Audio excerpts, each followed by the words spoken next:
Hello again, everyone. We're gonna be driving from somewhere to somewhere, delivering something. I don't remember where I left off yesterday, so just gonna be choosing a random place and going from there. Um, and I was listening to a podcast, but I didn't stop it when I stopped the stream, so I rewound it a bit, but I'm not sure where I left off. But it's fine. Okay, I guess we'll start from trying to look on the map where like some yellow lines aren't.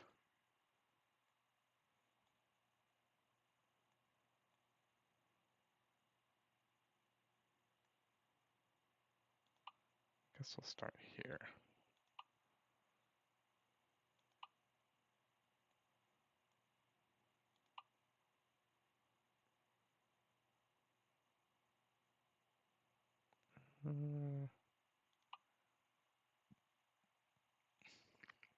Sure, I guess it's gonna be delivering cars. Oh wow, they changed the name of the places too. Okay. Anyway. So I got some more mods. Um, two of them change the signage to have actual like real world places. Lights.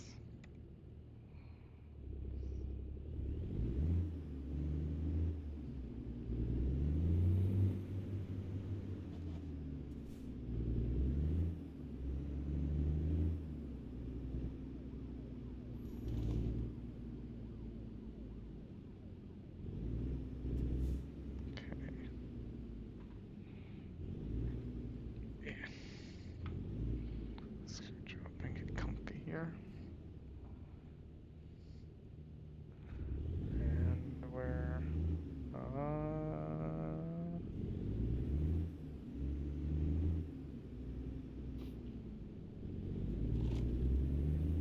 turn right, and then turn right.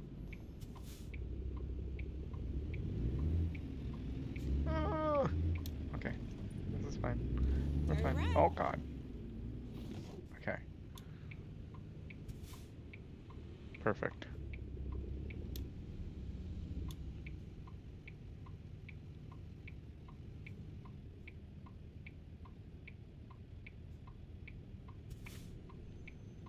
So how's everyone doing today? I'm doing okay myself.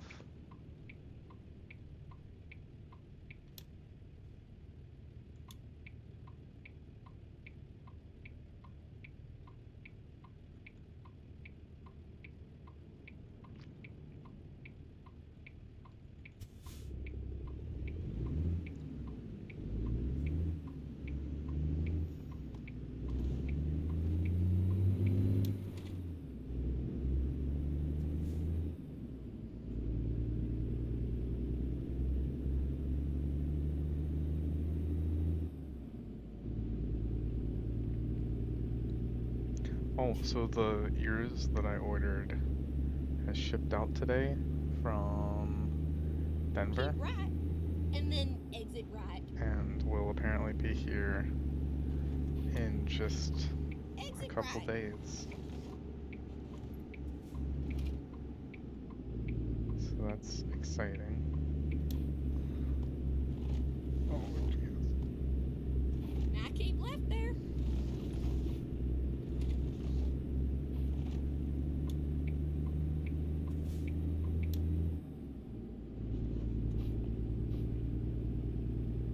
Oh, I guess I should start the podcast thingy. Make your talisman when the moon is in a mansion, when it's transiting very quickly through that mansion, so less than 22 hours. When it's on the short end, your thing will happen quickly, or maybe it'll dissipate quickly, and then when it's on the long end, things will happen slowly or for a longer term. You can find a complete list of lunar mansions in Book 2, Chapter 33. Each of the mansions has its own name, spirit, and magical images. The names are strange, like Alnoth and Alzarfa. Jay explains where all of these unusual names originated. Generally, they were based on the stars, the indicator stars for them. So, Almaces, that's the 5th mansion of the moon. It's in late Taurus and early Gemini, and that is the name of a star that's in that area. The Pleiades has a mansion, that's the 3rd mansion of the moon, called Athariah or Azariah, which means many little ones. So it's basically based on those stars as well. In addition to the lunar mansions, occult philosophy focuses on another division of the heavens that may not be familiar to the modern student of astrology: the decans. Once again, I shall let Jay explain. So the decans, again, similarly as the mansions of the moon, the decans are divisions of the ecliptic. But this time, instead of 28 divisions, there are 36, and this is more explicitly based on the 12 signs of the zodiac.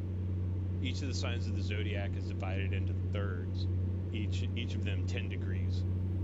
And so each sign of the zodiac, being 30 degrees, has 3 in it, so each decan is 10 degrees, hence the name decan.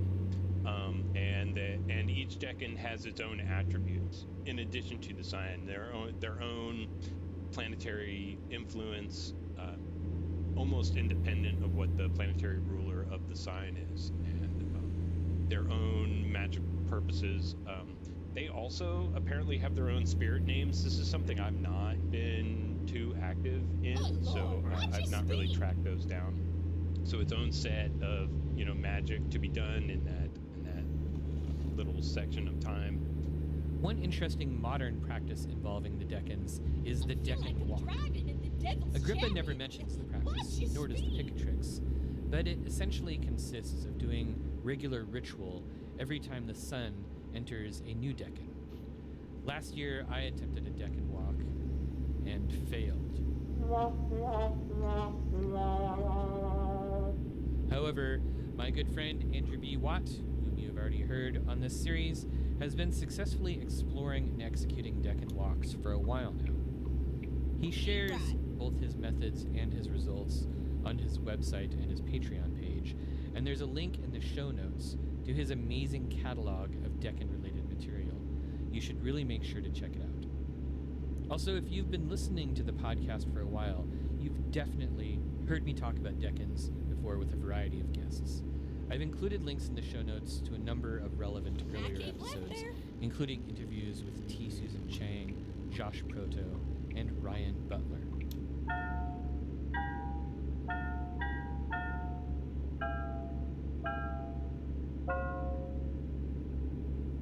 As you read through Book 2, you will come to realize that Agrippa lays out many rules for the creation of astrological talismans based on precise astrological elections.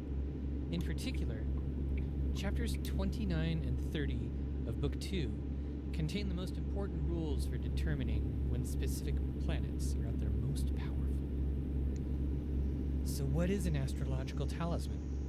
It is a combination of astrological images, material components, and invocations of planetary spirits, all combined for a specific purpose. That purpose will draw influence from or target one particular astrological feature: 20. a planet, a decan, a lunar mansion, or even a fixed star. And the talisman will be created at an auspicious moment. You will remember Josh Proto from the episode about planetary spirits and intelligences. He is an astrological magician with quite a bit of experience creating talismans. In fact, he's created more than 100. I asked Josh, what exactly is a talisman? Yeah, like the talismans themselves are the fulfillment of the petition. They're the fulfillment of a contract, one could potentially say. So the magician and the spirit and the angel, they meet each other, in a closed room, machine gun under the table, depending if what sort of accoutrements you have. And and usually an agreement is reached, whether it's mutual or one-sided. That's up to the nature of the situation. And part of that contract is, changing the circumstances of fate, changing the circumstances of existence, and that can take forms ultimately. In our material world, if I make a prayer or a petition for a better job or for my health to get better or something like that, I hope it does happen. And proof of that actuality of that contract can take the form of a talisman.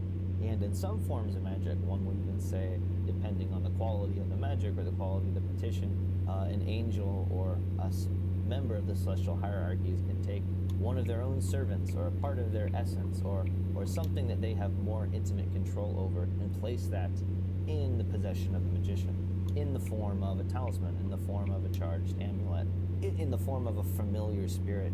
There's many different ways that this, I think, can happen. But specifically in astrological magic and a lot that I practice, the talismans can be these receptacle of planetary energy and life force. As I mentioned a little earlier, most modern astrological magicians tend to lean pretty heavily on the Picatrix for figuring out what particular rules they are going to follow for selecting elections. However, there are many, many different sets of rules out there, and it's really up to each practitioner to figure out which rules I to keep follow. left there. So how can you pick which sources to use when working with astrological magic? Josh explains why he relies so heavily on both occult philosophy and the Picatrix. As practitioners, we need to pick our sources of truth. We need to pick the things that we find are very relatable and relevant to the kinds of magic we're looking to replicate and to bring into the world. And I found, after reading those and reflecting on those messages, I found that was going to be one of my sources of truth. So whenever I'm thinking about astrological magic, implementing something for myself, clients, friends, That's what I lovers, get for enemies, being I fall Nintendo. back onto the characteristics and qualities and wisdom that not just is inside the collection of works from Picatrix, but also grew up highly.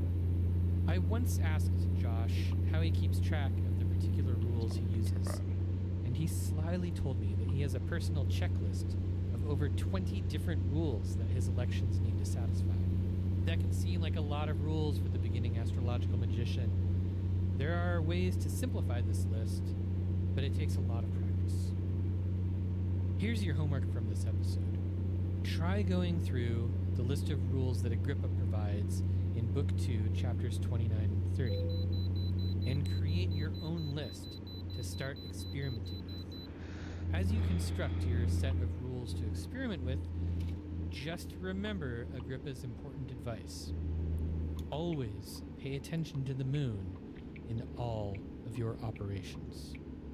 Though occult philosophy never Okay. explicitly It's not lays any out red. ritual instructions for consecrating Recomputing. talismans, it has plenty to say about their physical construction. Beginning with Book 2, Chapter 35, Agrippa discusses both the materials and images used for talisman construction. He tells us, thus, magicians not only mix and apply natural things, but also images, sigils, rings, mirrors, and other suitable instruments. Agrippa explains that when this is done during a suitable election, a certain celestial enlightenment is captured, and they can secure something wonderful. This celestial enlightenment, in fact, comes from the astrological election for the creation of the talisman. In my opinion, it is here in Chapter 35 that all of the lists of planetary rulerships over various herbs, stones, and animals in Book 1 finally start to make sense. When you are planning your own talismans, you can use the catalog of Book 1 to determine which materials to use. But while you should make an effort to find good corresponding materials for your talismans, you don't have to be too strict about it, because Agrippa assures us that the stars will imprint wonderful virtues even in less suitable materials.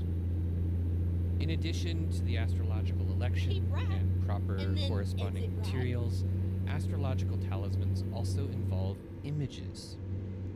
Agrippa right. spends many chapters on these images with plenty of excellent examples for each of the planets and other astrological features.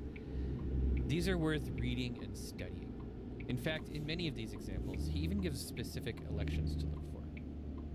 Understanding the role of images in talisman creation does require us to examine once more the relationship between divine light and the imagination.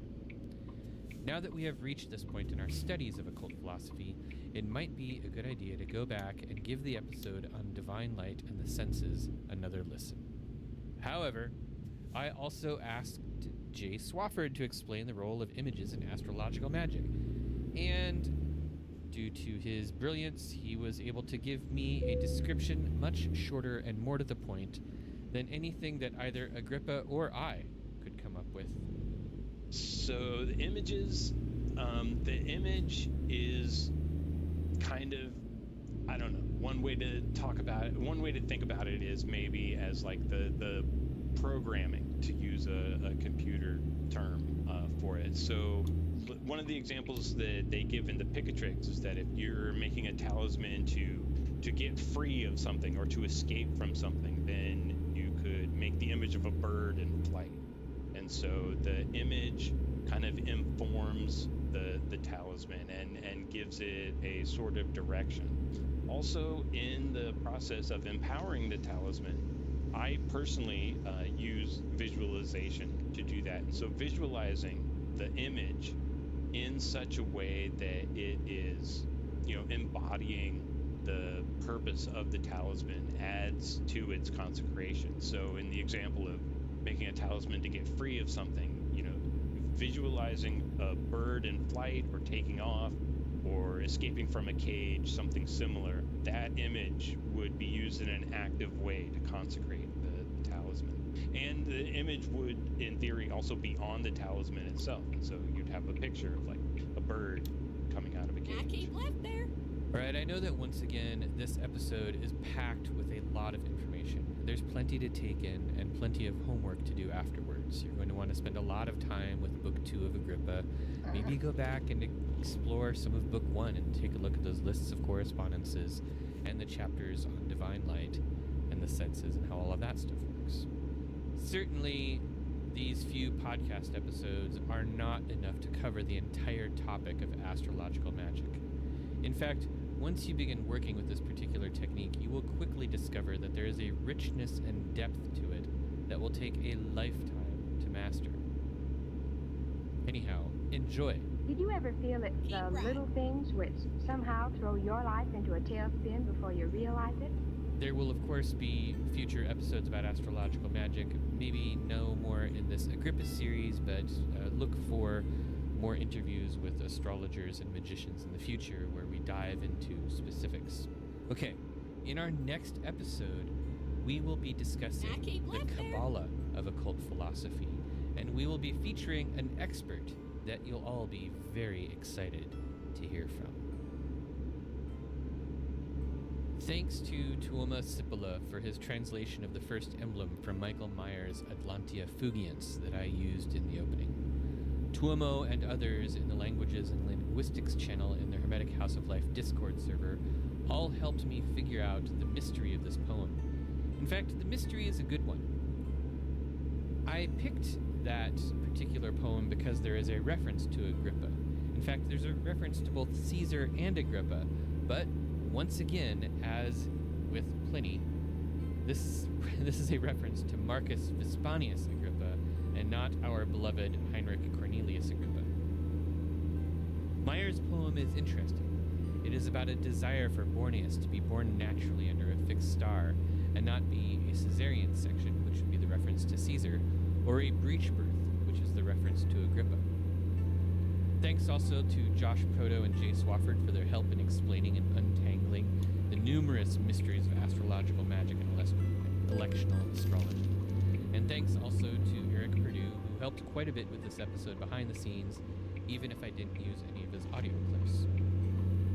There are just 2 episodes left after this in our exploration of Agrippa's occult philosophy. My Patreon supporters will be receiving each episode a week before the rest of the world. along with bonus materials such as full interviews, a glimpse at works in progress, and the opportunity to suggest further topics for developing this Agrippa deep dive. If you enjoy these episodes and want to help support their development, you can help out by sharing this podcast with a friend. Let your weird wizard buddies and witch pals know that we have been on this journey, and invite them to join us. And if you want to contribute monetarily, you can always go to arnemancy.com/support and find a number of options. Until next time, keep reading books, keep being weird, and keep doing magic. This has been another episode of the Arnemancy Podcast. Thank you for joining me. I have been your host, Reverend Eric. You can find Arnemancy online at arnemancy.com, and you can subscribe to this podcast anywhere podcasts are found. If you like what you hear, please consider supporting the Arnemancy Project for as little as $1 a month at patreon.com/arnemancy.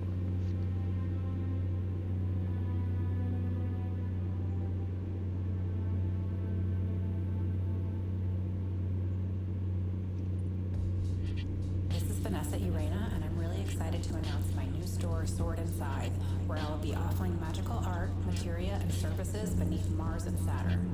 You can visit the store at swordandscythe.com and be sure to sign up for the email list to receive early access to new releases. Speak the charm of nature. Oh, Jesus, take the wheels on the goddamn wheel. Time of the planet You're Earth, speeding. Watch your speed. when science and technology will be long forgotten. When wizards will rule the world. This is the Arnemancy Podcast. The world is weirder than we know. Join your host, Reverend Eric, and his diverse array of amazing guests in an exploration of tarot, magic, the occult, and the history of Western esotericism. The Arnemancy Podcast exists thanks to the support of generous listeners like you. Please consider supporting this podcast for as little as $1 a month at patreon.com/arnemancy.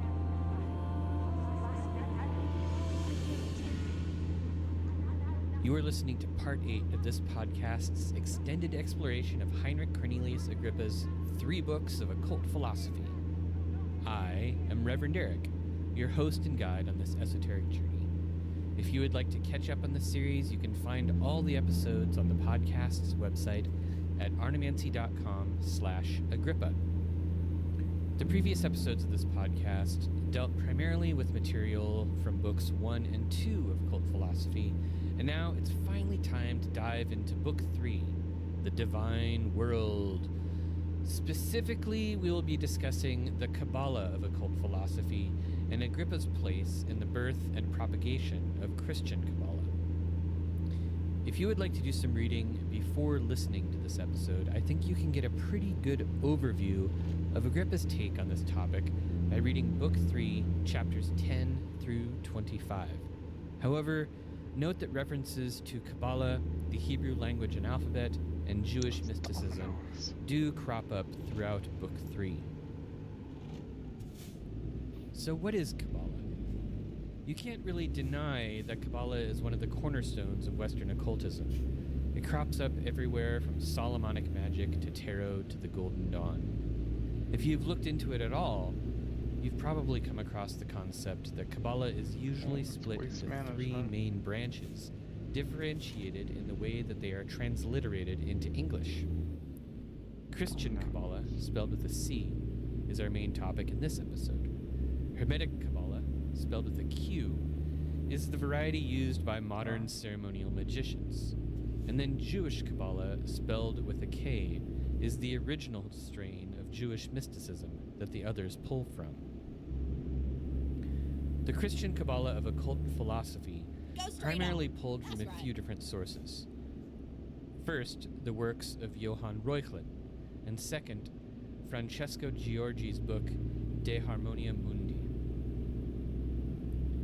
When I first realized that I couldn't talk about occult philosophy without diving into Christian Kabbalah, I panicked a little bit, This is a hairy topic, and I knew I'd have to rely on an expert to really give this episode the detail that it needs.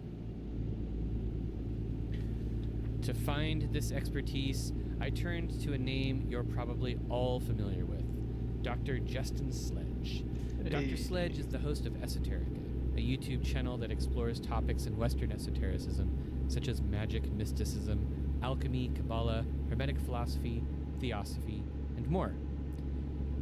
Dr. Sledge has received a DRS in Western esotericism and related currents from the University of Amsterdam Go straight and out. an MA and PhD in philosophy at the University of Memphis. That's why I shouldn't use And your phone while now driving. I will let Dr. Sledge introduce this period of Kabbalistic history. Kabbalah, in many ways, is the wild west. It's the weeds of Western esotericism in many ways, and this time period is the weeds of that topic.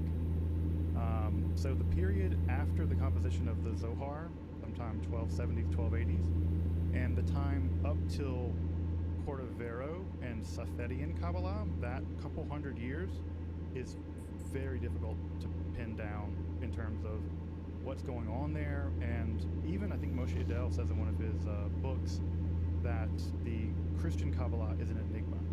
The origins of it are an enigma. We still don't have a real clear sense of where it begins exactly, and it has a lot to do with how you define what Kabbalah is, and it has a lot to do with the generation in which Kabbalistic literature jumped from a purely Jewish world into the Christian world. That whole jump is still poorly understood. So a lot of what I'll say today is pretty provisional, and the period before that, from about 1280 to the 1470s, 1480s, that time period is the most enigmatic time period in the history of Kabbalah. So much so that I did a last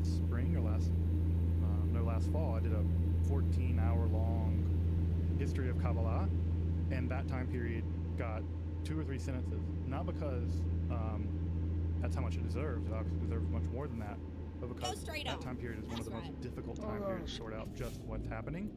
And Oh well. we know that a ton got It written. needs to stop at but stoplights. virtually none of it's translated, and most of it, I would say 80% of it, Should is still probably in go manuscript. back and get. There is a pervasive and really easy to believe Well- myth in the Western occult community regarding the origins of Christian Kabbalah. This I'll need myth to sleep explains that it was before the I expulsion of the fuel, Jews from so- Spain in 1492 that caused Kabbalah to spread across Europe. However, just a cursory examination of the timeline of the development of Christian Kabbalah shows that this can't be exactly true. Aside from Agrippa, there are a couple of other important early Christian Kabbalists whom we'll discuss in this episode. The earliest of these is Giovanni Pico della Mirandola, who lived from 1463 to 1494. You've heard Pico's name plenty of times on this podcast, but the significant thing to understand about the haze that hovers over this part of the history of Kabbalah is that Pico was well versed in Kabbalah years before 1492. However, as Dr. Sledge explains, To get back, Pico is sort of the guy, right? Pico is he's the entryway in for Kabbalah into Keep left, and what then would turn become left. Western esotericism, modern Western esotericism, modern occultism. But I think that Turn what's left. worth doing is thinking a little bit about what it is that's being transferred, right? Because it's not like Kabbalah is one thing at this time, and it's not like what's getting transferred is homogeneous by any stretch of the imagination. So one of the things I guess might be worth pointing out is kind of talking about a couple of the works that were written between the Zohar and this time period that are going to be really, really important in this story. And one of those is that the Zohar isn't finished by the 1270s and 1280s. There are entire sections of the Zohar written after that. The Raya Mehimna, the Faithful Shepherd, which was overwhelmingly probably one of the most popular sections of the Zohar. That section was written slightly later than the main body of the Zohar. Unfortunately, that section's not translated in the New Pritzker. Zohar by Daniel Matt. In fact, I asked Daniel Matt a couple years ago, studying with him. I was like, "Any plans to do the Faithful Shepherd, the Raya Mehemna?" And he's like, "I've done enough. I've done enough." And I couldn't argue with him. And then also on top of that, there's another section called the Tikkun Zohar, the reparations of the Zohar, and that was no doubt the most popular section of the Zohar. That section was the most widely read. So one of the funny, and it's most widely read because the Tikkun Zohar is, in many ways, an early attempt to systematize some of the previous stuff in the actual main body of the Zohar. And for folks who out there who've ever read Zohar, or for us, I mean, we know how much of a mess that document is. Some books get pages and pages and pages and pages of the commentary on one line, and then some books get 3 pages. And then some 3 pages are some of the most enigmatic sections in the entire thing, like the Sifra Ditzniuta. So the Zohar is a highly uneven book in lots of ways. And the Tikkun Zohar is an early attempt within the Zohar itself to begin systematizing itself. So even in the decades that follow the composition of the main body of the Zohar's still growing. There's still what we would call the Zoharic corpus, and that Zoharic corpus continues to grow. So that's the first thing. The second thing that happens is there was what I would call Zohar adjacent literature that's being composed as well. The most famous of the Zohar adjacent literature is Joseph Gikatila's his Sha'are Ora, the Gates of Light. That is, without any doubt, the most famous text being produced that I would call para-Zoharic. Para-Zoharic because Gikatila is writing at the same time the Zohar is being edited into what we now know of it now. He knew Moshe de Leon. So those guys are running in the same circle. So it's not just like he's writing separate than the Zohar writers. He knows those guys. And so he's sort of orbiting in a broader orbit the Zohar literature. And he's also been influenced by Abraham Abulafia. He started his career as an Abulafian and then converted over to the Theosophical Kabbalah. So Gikatila's writing that, and that book's going to become important in just a little bit because it's going to be translated by Rhesius in the 16th century, and it's going to be the first major text of Kabbalah, one of the early major texts of Kabbalah to be translated. In fact, I'm sure everyone's seen the famous woodcut of the Jewish guy holding the tree of life. It's all over the internet. So that's an example of para-Zoharic literature that's being developed. And Gikatila is somebody who knows some Abulafia, but also is really coming into the fold of Moshe de Leon and really becoming influenced by that. Next layer out, right? Next layer of the onion. The next layer of the layer of the onion is that this is also the time period where Menachem Rekanati is going to write the most important commentary on the Torah of that time period. And this will be the first time, and he's in the world of Nachmanides. Menachem Rekanati is going to basically write the definitive Kabbalistic interpretation of the Torah. He's going to take ideas from the Zohar, distill them down, and then write a commentary on the Torah that's going for the first time to make Kabbalistic ideas much more accessible to a wider audience. He's also Italian, and so we can already begin to see the shift. Things are beginning to move. So first published in 1523, which is pretty early, all things told, but there's some question about when it was written, but Rekanati was from 1223 to 1290. So again, we're talking about really close to the bone in terms of the composition of the Zohar. The Zohar is still not completely edited together by 1290. So already it's generating this first wave of commentaries. It's going to be important because it's going to be, that commentary is going to be the one translated by Mithridates into Latin, and this is going to be one of the principal texts that Pico's going to get. If the timeline feels a little weird here, look at it this way. Pico had a manuscript version of this text, and the print version wasn't printed until 1527 in Venice. And so the other big text that's going to matter here that's worth pointing out is a text called Ma'arechet HaElohot. This text is the first attempt in this time period to systematize Kabbalah. And what we have in these texts, which is just beginning to boil this down, these two texts, and there are many other ones, right? There are many other ones. What these texts represent are the first attempts in the Kabbalistic literature by Kabbalists to systematize Kabbalah. We think that happens, most people tend to think that happens much later with Cordovero. Cordovero is the first real systematizer. But that's not true. Even within the generation of the Zohar and the generation right after that, there's already attempts at systematizing it. And these two texts matter enormously because one, they're just the most popular text of Kabbalah of this time period before Seferian Kabbalah, but after the composition of the Sefer Zohar. I hate to interrupt Dr. Sledge again. I just want to make sure that it's clear that when he talks about Cordovero, Luria, and Seferian Kabbalah, he's talking about a later movement of Jewish Kabbalah that happened starting in the 1560s and 1570s, which was, 30 years after Agrippa's death. But the reason why this is important is because we have the lists, or at least some of the lists, of the texts that were being transferred by people like Flavius Mithridates, and we have texts that are being recommended by people like Elijah del Mendigo, and those lists that survive tell us what kind of texts were making their way through the veil. That is to say, what texts were leaving the world of exclusively Jewish Kabbalah and then entering into the orbit of the Florentine Hermetic Court, right? Or Florentine Academy, or Pico's World, Elmo's World, Pico's World. And what texts are going to end up in Latin, and what's going to form the basic core of Christian Kabbalah.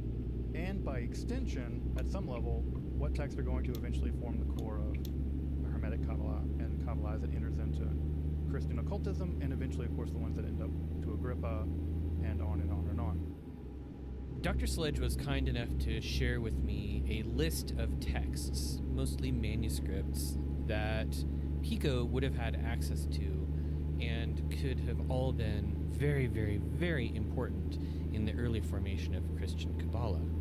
There is a link to this list in the show notes. It is an intimidating Google Doc with many titles, many of which are only in Hebrew. And there are some interesting things about this list, which Dr. Sledge describes. Some of these texts are going to end up in the list translated by Mithridates, but famously and conspicuously missing is going to be the Zohar. That is what's going to be conspicuously missing in almost all of Christian Kabbalah. And by extension, much of Sephirotic theosophy.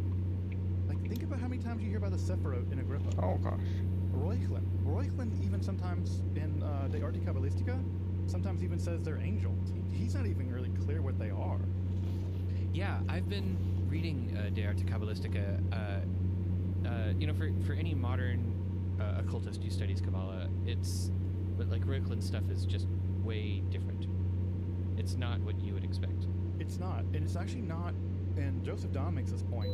It's really important to tease out that what traditional Kabbalists are doing and what Christians interested in Kabbalah want are not the same thing, and therefore what gets transferred, what passes through the filter of the Pico filter, what passes through that Pico filter at some level is mostly influenced by the interest of that generation, and then ditto with Reuchlin, what passes through that filter. And what it turns out they're primarily interested in is completely not what we would think of as Kabbalah these days. What they're primarily interested in is, one, divine names.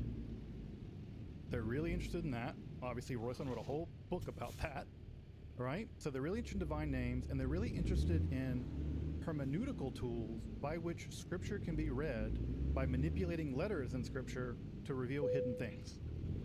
And notice what we see in Agrippa, Reuchlin to some degree. It's all the Notericon, Siruf, Gematria stuff. the kind of like delight they have in playing with letters is, I was about to say astronomical, but it's actually more astrological. I mean, but they love it. Like they love how the letters can be played with and moved around and recombined and stuff. Like it's Oh, yeah. amazing. And think about what we have in Agrippa. When Agrippa talks about Kabbalah, he's not talking about the Tree of Life. He's not talking about the Sphirot. Not really. He's certainly not thinking about doing Jewish law as a part of his theurgical practice to unite with the Godhead. He's mostly talking about how to derive hidden names of angels and divine names from Scripture and things like that. If you look at the third book, it's just those huge charts. So, open Agrippa, turn to Book 3, Chapter 25. And then you get just pages and pages and pages of Hebrew characters being manipulated. He doesn't care. He's not interested in the Tree of Life. He's not interested in, and this is also interesting, right? He's also not interested in trying to map correspondences onto the Tree of Life, which is going to be something that's going to be hugely important later for the Hermetic Kabbalah. Him and Reuchlin, the Christian Kabbalah is much more interested in biblical hermeneutic, which of course Reuchlin is a humanist. That's kind of obviously that's their bag. Mm-hmm. And the secrets that can be derived from those hermeneutics, they're not that interested in the secrets that Jews have already discovered via the Zohar. Except when it comes to Trinity stuff, right? Right. They really do like the idea that insofar as they do talk about the Sphirot, they talk about them as one corporate Adam Kadmon, which is just Christ. I think you can probably count on one hand how many times Pico, Reuchlin, and Agrippa quote the Zohar. So, none of these early Christian Kabbalists were using the Zohar, which begs the question, what references was Agrippa using? We know Agrippa was referring to Johann Reuchlin, but where was Reuchlin getting his Kabbalah? Almost everything that he gets from the Kabbalah is coming from just basically one manuscript, which, folks, by the way, you can see that manuscript if you get lucky. It's in the JTS library in New York. It's basically a Kabbalistic compendium that Reuchlin got or had put together, and if you want to know what's in it, there's the list there that I sent you, Eric, on the side. Dr. Sledge is, of course, referring to the document filled with references in the show notes. But what's worth pointing out here, right? I think, and folks can do this on their own, and we can talk about this more if you want. But if you were to take all the texts that were translated by Flavius Mithridates, right, for Pico, and then take almost the exact same list that Reuchlin had access to, they're 85% the same books. So De Arte comes out, and between De Verbo and De Arte, Rhesius publishes, who is a convert from Judaism, he publishes Porte Lucis. That is, in many ways, the first real contact Christians are going to get with the Sphirot. That's the main text, although it seems to have not made a serious impact in a lot of ways. And the proof of that is, how often do you see speculation about the nature of the Sphirot, aside from the idea that they're Adam Kadmon and things like that, and they're really Christ. And this is to Moshe Adel's point, is that calling them Kabbalists is weird, because clearly whatever Jewish Kabbalists were interested in is not what Christian Kabbalists were interested in, right? And so the question is, what do we mean by Kabbalah? And Moshe Adel points this out, and I think he's right, is that we can think about Kabbalah in two distinct ways. We can think about the prophetic Theosophical Kabbalah, represented by the Zohar and Abulafia, respectively, which are really phenomena that began in the very end of the 12th century and the 13th century. But we can also think about this whole divine name speculation stuff that goes back in Jewish history much, much earlier, and was called Kabbalah sometime, right? There are some cases where it does get called Kabbalah. And that divine name speculation was also something Christians knew about and enjoyed. We can think about Avner Burgos, or Joachim Fior also is interested in that stuff. Of course, there's much more in Dan Trell's wheelhouse, but they're also interested in this whole divine names business, which obviously Reuchlin is clearly interested in that. That's basically the whole point of the first book he wrote, was to show how the Tetragrammaton is really a Pentagrammaton, and with the coming of Christ, we now enter the final age of history. But it is the idea that the divine name is changing over time, and the insertion of that shin into Yod He Shin Vav He gives us Yeshua, and that represents the completion of the divine name. It's no longer the Tetragrammaton; it's the Pentagrammaton. So we have this divine name stuff that Christians have already been interested in for several hundred years, and I think in many ways that what ultimately gets imported into Pico's world, and we have the list of the things that most of the things that he was reading from Plays with Mithridates. You get a lot of Abalaphia, so that's a big thing you get. You get some stuff from Rabbi Azrael, and then you get some of the stuff from Marechet Elohut, so we get that stuff, and get some Gigatia. But what's interesting there, you get the Sefer, you get the Sefer Bahir, you get Rekanati's commentary on the Torah, but no Zohar. Zohar is basically absent in that list, and there's a lot of debate about why is it absent. Is it because Pico didn't want it? Is it absent because Mithridates couldn't render it? He just couldn't read the Aramaic? Is it absent because he didn't want to render it? And he maybe didn't want to hand it over? And ditto, when you look at Royklin's list, right? We do get some Zohar a little bit, but not much. You get Sefer Bahir, you get Sefer Yetzirah, so we have the classic trilogy there. A lot of, again, a good bit of Abalaphia and some Castilian stuff, which is relatively obscure now, and some Kaste Ashkenaz stuff. But in that whole list, it's very little in the way of Zohar.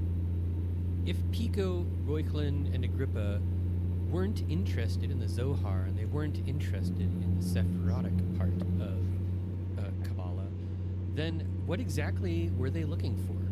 Justin Sledge explains a little bit about Pico's approach to Kabbalah. If you look at the Kabbalistic conclusions, Pico's not that interested in Kabbalah for its own sake.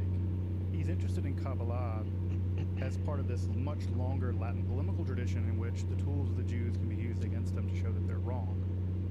And he's only really interested in mining these Jewish sources. And it's not just to show that Christianity is right, it's really just to show that his very particular kind of Christianity that he's developed and his theses is correct. And so the Kabbalistic conclusions are just meant to show, not only am I right, but I'm right from Averroes and Aristotle and Plato and Kabbalah. So also what's motivating these guys is often very different. For instance, Pico is very motivated by basically using the Kabbalah to show that his particularly weird Christian version of Christianity is right. Reuchlin's motivation is even weirder in many ways. Like, converting the Jews is old hat. That's, of course, they're going to try to convert the Jews.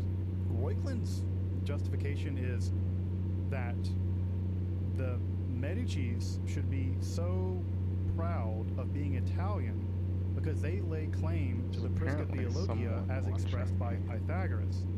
Right, this crazy thing about Pythagoras, that Pythagorean documents all went extinct, but because Pythagoras learned from the Jews, and in some cases even they say he was a Jew, which is patently bizarre, that what Pythagoreanism is actually downstream of ancient Israelite Kabbalistic wisdom, and therefore all the works of Pythagoras have been lost, but they had been preserved, the original wisdom had been preserved in Kabbalah, and therefore the Italians could regain their proper Pythagorean roots by studying Kabbalah, which has to be the most mental gymnastics I've ever heard for justifying studying the Kabbalah.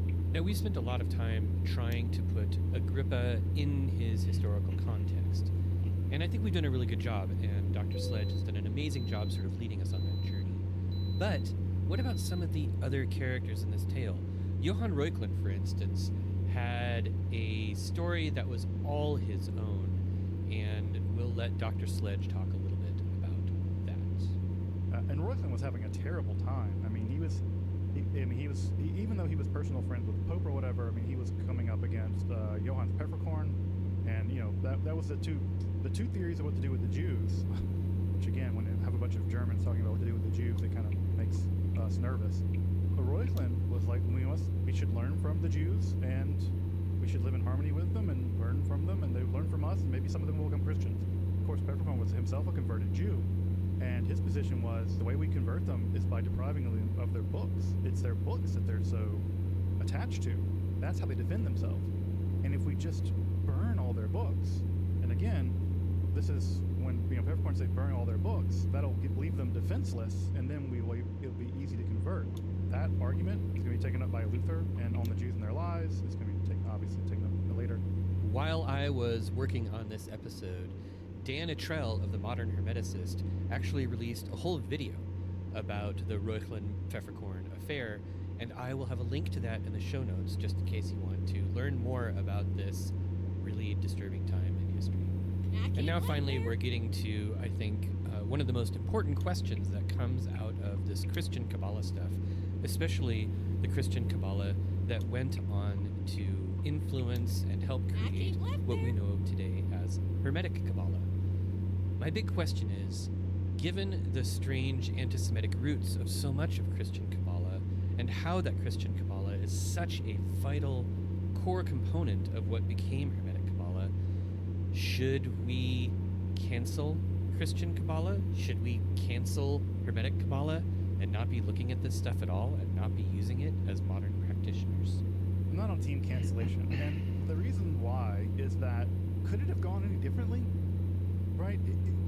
Was there a world in which someone in the 15th century would have said, hey, you know what? Like, let's be tolerant of the Jews and let's learn from them and not do it in a way that's actually about persecuting them or trying to convert them. There's no way of taking Christians out of the Latin polemical tradition. There's just no way of doing that. And I don't look to Reuchlin or Pico with any animosity because of the world that they were born into and the logics that they unconsciously accepted. Because everybody's born into a world with logics that they this shirt I'm wearing is probably made by a kid in Thailand. So it's one of those things where, like, do I consider myself like a person who's pro-slavery and sweatshops because I am stuck into a system where to buy a t-shirt from, I don't know, Heilung or whatever, like I have to get it from a sweatshop in Thailand? Like, that's the world I live in, and at some level I don't like it, and I bet you money Reuchlin didn't like the world he lived in, where he's like having to argue that we should burn Jewish books. I'm pretty he's like, good, I'm sure he hated that. So the first thing is there's that. That's one thing that I just don't want to get into a situation where it's called I think it's the genetic fallacy, that because the origin is bad, everything that flows from it is bad. And even the origin of it being bad, I think it was bad, I think it's still redeemable in the sense that there's still a lot of spiritual and intellectual valuable stuff there that can inform us in a way that is good, because most of us aren't motivated by the Latin polemical tradition. Okay, well, that's a relief. It sounds like I can stop giving the stink eye to all of my Golden Dawn friends with their Hermetic Kabbalah. But Dr. Sledge isn't done. We've got more to talk about with Christian Kabbalah. Also, I think that what's really weird about Christian Kabbalah, and maybe it's the weirdest thing about Christian Kabbalah, is that I don't know of another. We think about the three Abrahamic traditions, right? Is there another example between Christianity, Islam, and Judaism where one religion, Christianity in this case, went to a religion that they thought they had superseded theologically, i.e. Judaism, and said, oh, you guys have a lot of really super cool stuff that we want to help transform our religion with? When Pico does that, and when Reuchlin and these guys come along and say, the Jews have secret wisdom, that despite the fact that they're blind and stiff-necked or whatever, but the idea that they would want to use spiritual technologies, we could say, from a persecuted minority as part of, renovating their own religion, it's really peculiar. I don't know of any cases where Jews went to Christian texts and said, we really got to translate Thomas Aquinas into Hebrew because they got something there. I don't know that ever happened. And did it with Islamic texts. I don't know a single case where Muslim scholars thought, hey, you know what? Like, Pico della Mirandola really got it right. Let's translate the theses into Arabic. And in that way, what I want to say about that yes, we have the Latin polemical tradition. But at the same time, we have some people, D, Reuchlin, Postel, Pico, who are willing to look at a tradition that had basically only been thought of as a mine by which to use stuff from that mine to destroy it, right? That's the Latin polemical tradition. But this is a situation where they say, not only can we use that mine to destroy or convert the Jews, but we need it as part of the restoration of our own religion. That's peculiar. At least it shows me is that attitudes about the Latin polemical tradition were softening. And not only were they softening, but you have this, I mean, again, humanism, where everybody has something to contribute to the truth, and we need to all come to the table to sort out what that is.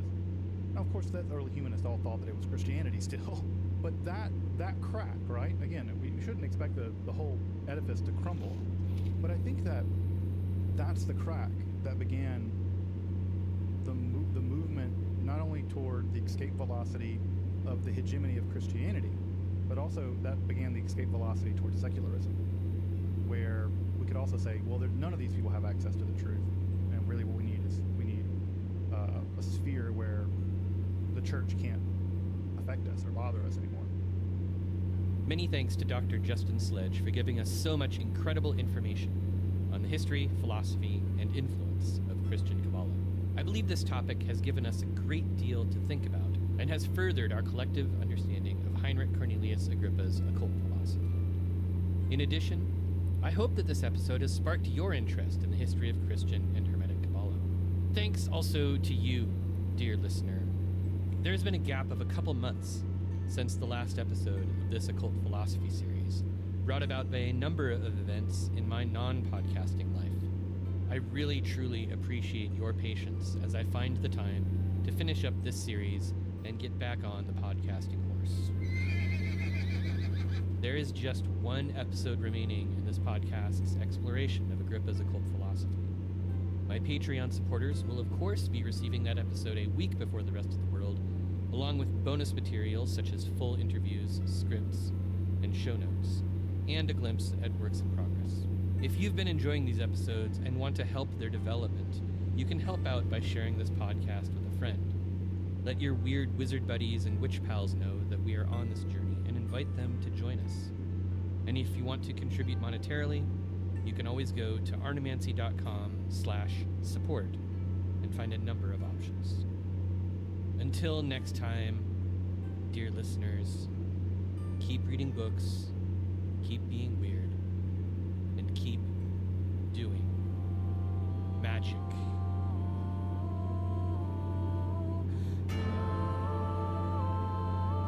This has been another episode of the Arnemancy Podcast.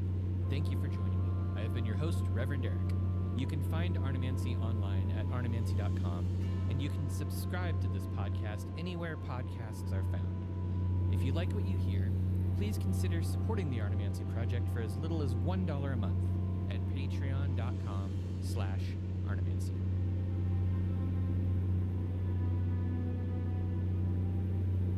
I keep left there.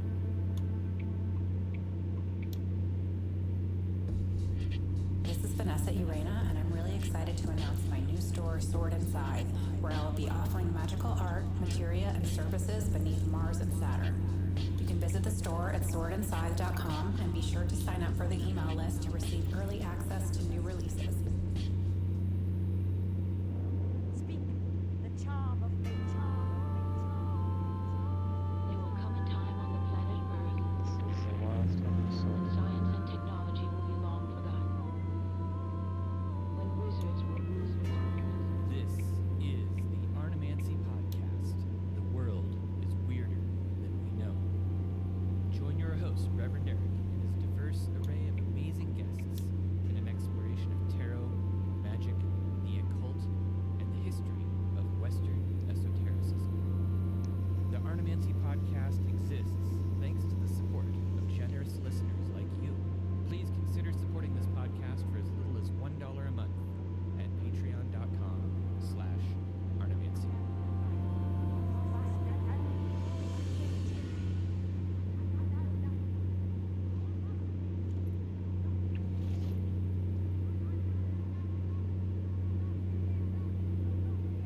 welcome to the final episode of our in-depth exploration of Heinrich Cornelius Agrippa's 3 books of occult philosophy. I am your host and guide, Reverend Eric. Since this is the final episode of the series, don't start listening here. Catch up on all of the episodes in this series on the podcast's website at arnemancy.com/Agrippa. We have been all over occult philosophy and explored everything from its historical contexts to its complex cosmology and fascinating theories on divine light. In this episode, we're going to be looking at the influences that occult philosophy has had in the nearly 500 years since its original publication. In all of the previous episodes, I have suggested chapters in occult philosophy that could be read to accompany your listening experience. But not this time. My guests and I will be mentioning quite a few books that have resulted from Agrippa's influence, however, and I will make sure to list them in the show notes. They will make excellent additions to your winter reading list. Now, as we know, 3 books of occult philosophy was published from 1531 to 1533, and then, just a couple years later, Heinrich Cornelius Agrippa passed away in Grenoble in 1535. However, his story does not stop there. About 30 years after his death, the 4th book of occult philosophy appeared. While Agrippa's name was associated with this book, his student Johann Weyer denounced it as not genuine. It remains, however, a remarkable volume. It is packed with ritual instructions and is usually packaged with other famous occult works like the Heptamera and the Arbatel. Douglas Batchelor and I discussed this book at length in a different episode, and you can find a link to that in the show notes. In 1651, over 100 years after occult philosophy was first published, the first English translation was printed in London. The translator was identified only by the mysterious initials J.F., and there is some contention over his identity. The 2 leading contenders are John French, an English physician, and somebody named J. Freak. This translation includes an introductory poem by Eugenius Philalethes titled An Encomium on the 3 books of Cornelius Agrippa, Knight. This is a nom de plume used by the famous Welsh Rosicrucian Thomas Vaughan, who is notable for being the first to translate the Rosicrucian manifestos Fama Fraternitatis Rosicrucis and Confessio Fraternitatis into English. However, this was not the end of occult philosophy's adventures.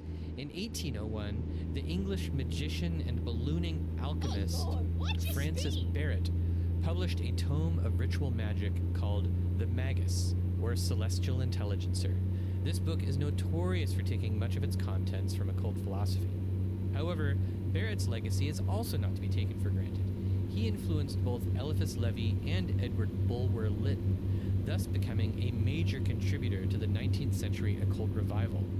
In addition, a talisman drawn directly from the Magus was carried by none other than Joseph Smith, founder of the Latter-day Saints, the Mormons. A while back, I interviewed scholar R.A. Priddle about Barrett and the Magus. Let's listen to what he has to say.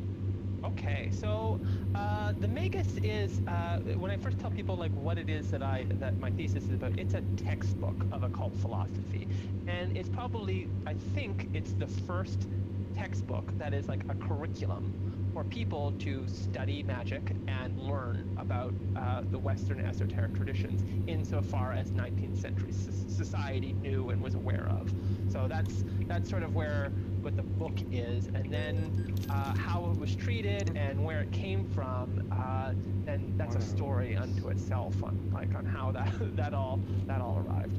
Yeah, Ronald Hutton had once had called this period between, let's say, 1610, 1620, and 1890 as sort of an ambiance of magic. Everything was sort of in decline. Keith Thomas has, in his Religion and Decline of Magic. This was sort of the 18th century, the late 18th century, early 19th century. The argument generally was that this period was devoid of magical practice, and that sort of was part of the reason why I wanted to study this particular textbook, because when it comes to study of magic, everything is either early modern. You can find tons and tons of monographs on cunning folk, early witch hunts, all that stuff.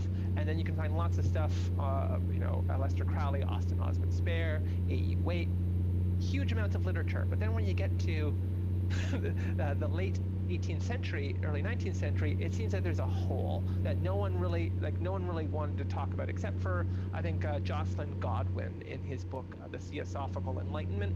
And his is a very sort of broad view of Europe in general during this time period. That's sort of why I found this period sort of interesting, because you had your Agrippas and your John Dees and your Edward Kellys and all these great sort of jiggle figures in history, and then it's just sort of like evaporates a little bit. But it doesn't really evaporate, it just becomes less socially convenient.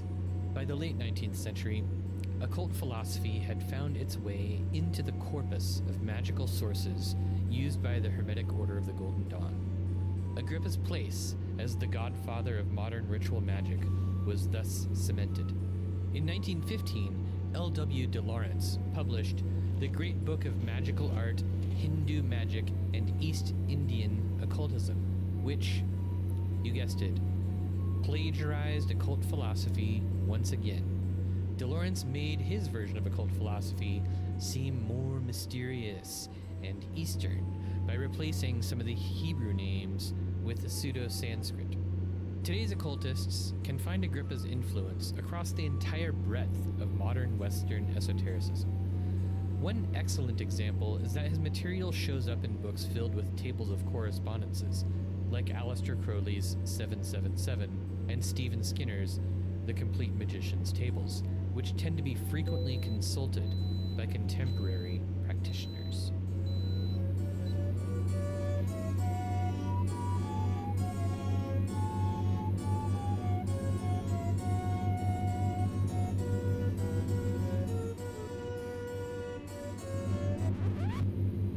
But hold on, that is not the end of the story. We left out a really important part. What happened with occult philosophy in the 120 years between its original publication and the 1651 English translation? Nothing? Of course not. I am just saving the best for last. Agrippa's work was showing up all over the place during this time.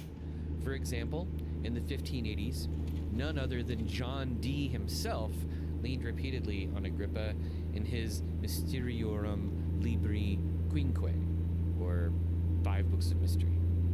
And of course, Giordano Bruno used occult philosophy as one of his major sources in his book De Magia, which is all about magic. Longtime listeners will be familiar with Scott Gosnell, a frequent guest of this podcast. He's the translator of Giordano Bruno's collected works, which includes De Magia. Scott has new translations coming out this year, including Trithemius's Steganographia, as well as a new hardback edition of Bruno's De Umbris Idearum, both coming from Windcastle Press. Scott is also on the board of Emergence Benefactors, a research foundation dedicated to emergent experiences resulting from meditation, psychedelic experiences, prayer, transcendence, and other factors, which sounds really cool. I had a great conversation with Scott about Heinrich Cornelius Agrippa's influence on Giordano Bruno, and I invite you to get a fresh beverage, nestle into your podcasting nook, and come along for the ride. So, Giordano Bruno was born in about 1548, so that puts him a couple of generations post-Agrippa. He was a Dominican friar and priest. He was also most famous for being both a heretic and a philosopher and a developer of the classical art of memory. He was interested in magic, just like Agrippa was. He was a person who wandered all over Europe, never quite finding a home, and then at the end of his life was arrested by the Roman Inquisition and burned to the stake for a variety of reasons, including his heretical beliefs. Bruno wrote a lot, and we were sort of discussing this before we started recording. His writing can be pretty flowery and dense. You sort of compared him to Shakespeare, where there's a lot of, I guess at least in De Umbris Idearum, like there's a lot of metaphor and additional imagery and additional stuff sort of sprinkled around in there, references and things that can make it kind of dense. But one of the books of his that you translated is De Magia, and you put it in this collection on magic with a number of other essays. Can you tell us a little bit about this book? Sure. So Bruno wrote around 7 or 8 essays on magic, depending on which ones you categorize with that. But it essentially takes up the project of reforming magic back to what it was in antiquity, which is something that if you are wise or a philosopher or someone who is knowledgeable, you would understand as the capability to understand the hidden workings of the cosmos. Whereas by the time either Agrippa or Bruno came about, the Catholic Church officially frowned on people practicing magic and thought that it was demonically influenced.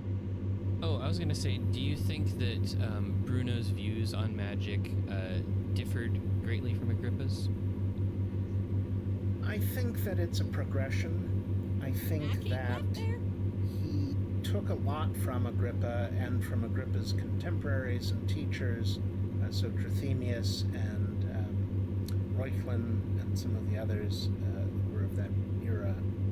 And he was a person who was looking for a unified theory of how the cosmos worked.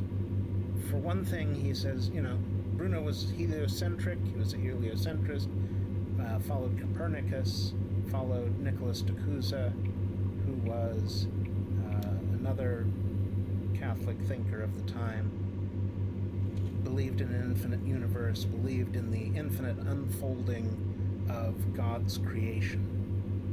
So there were other influences on Bruno, other streams of thought that were coming into Bruno that were not quite fully developed by the time Agrippa gathered his 3 books. The 16th century was a really interesting time for that because Agrippa and Copernicus lived at about the same time, and their 2 big influential books were both published either like right before their death or shortly after the deaths.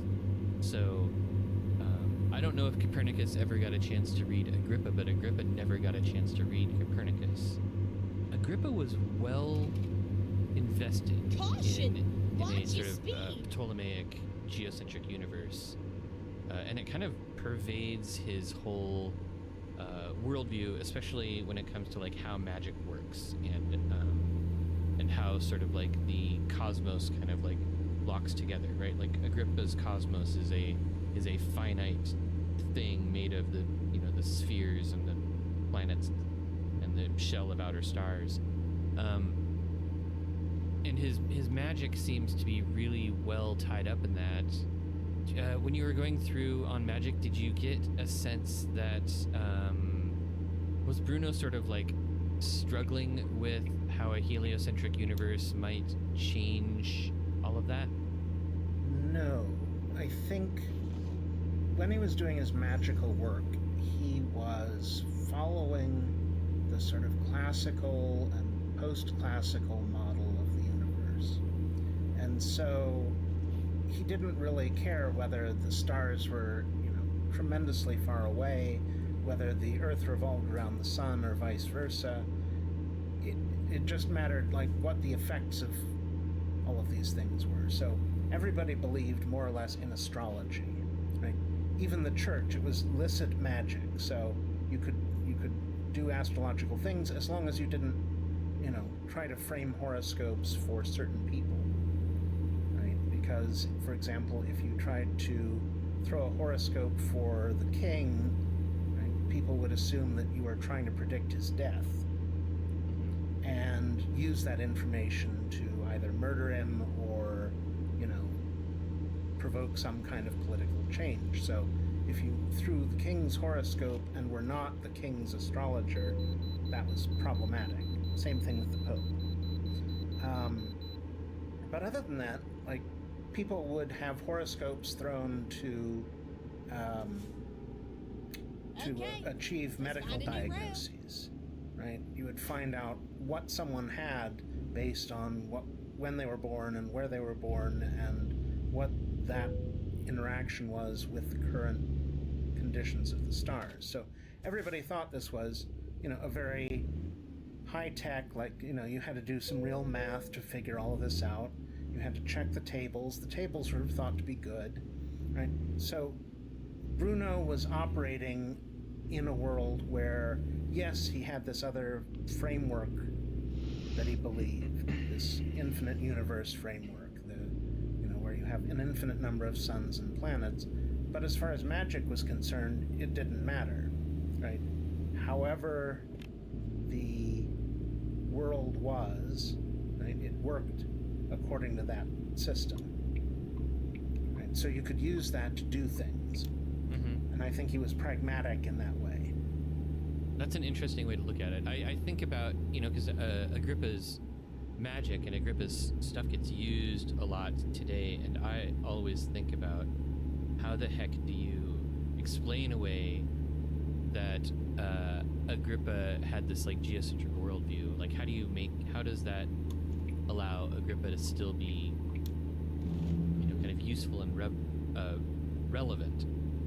You'll have to refresh my memory on this, but I'm certain I saw in this that you actually sort of point out in one of the footnotes, like, oh, this whole section is sort of adapted from Agrippa, or this is a summary from Agrippa, or something of that nature.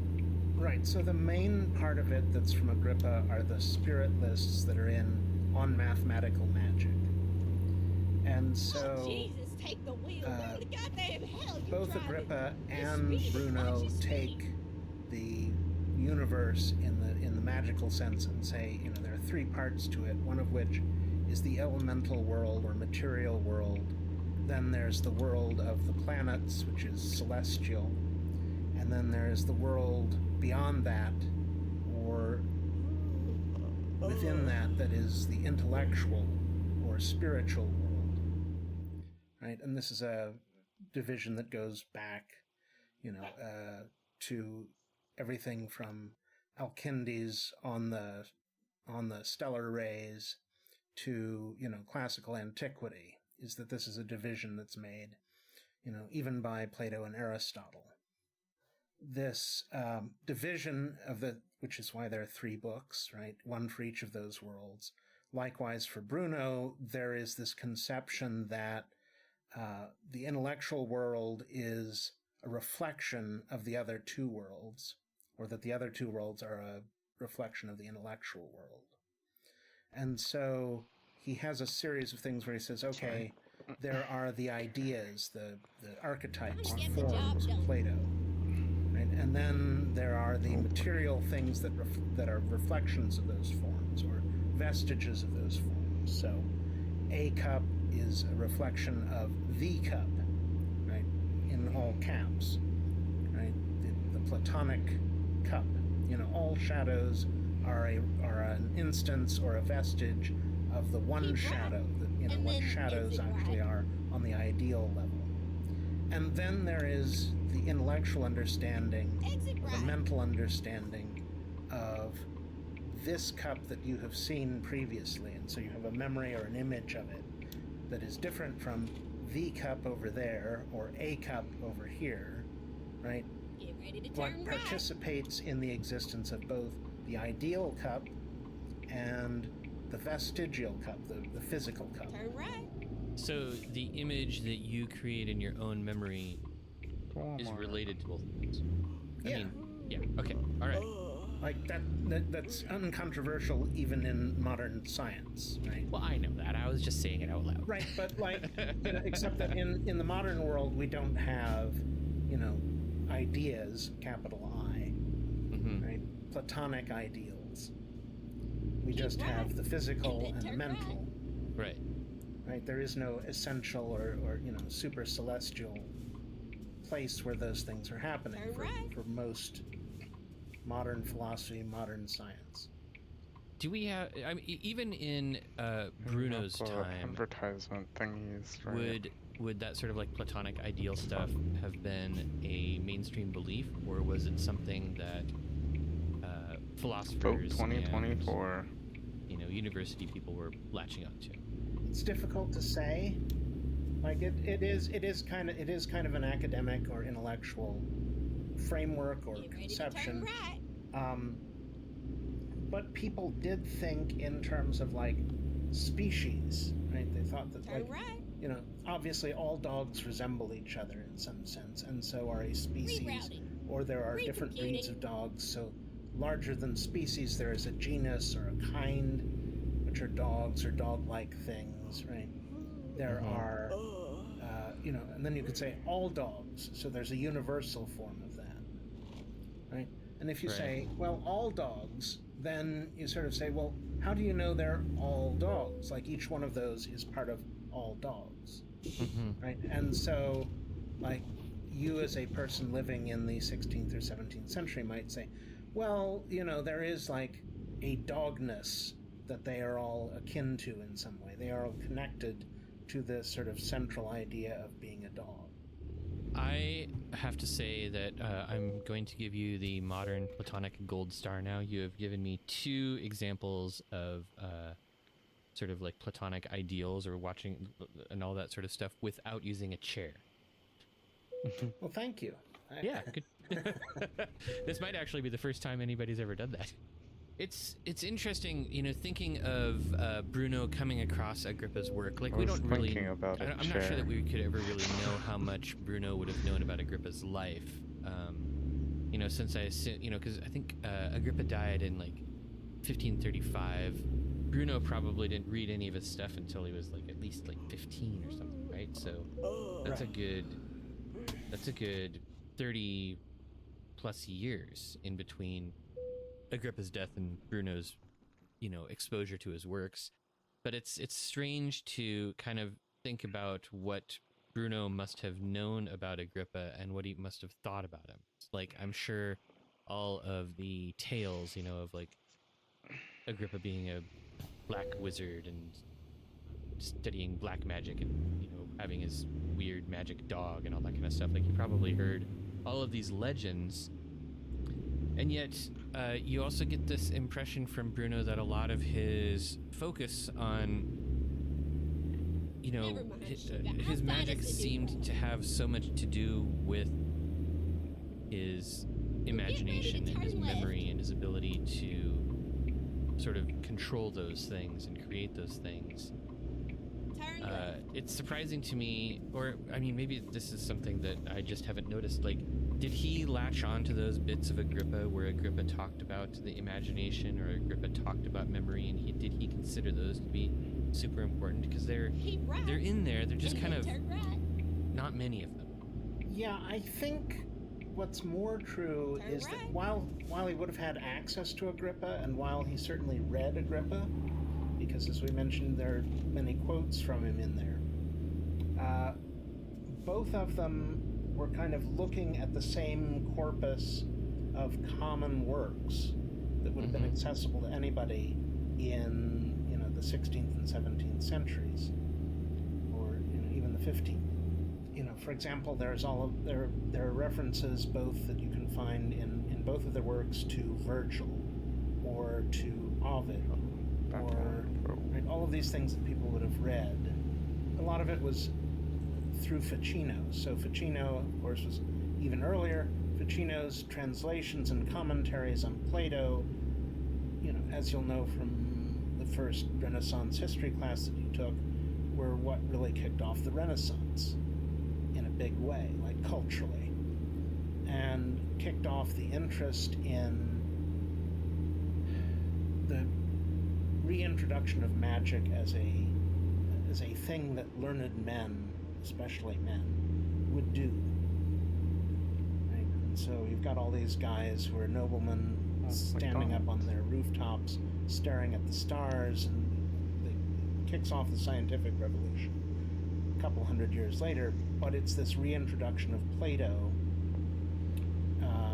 partially through Ficino, but also partially due to embassies of Greeks from Byzantium coming to the West, both to try and reconcile the Eastern Orthodox and Catholic churches, but also to ask for help against invaders from the East and from the North, right, that were pressuring the late Byzantine Empire.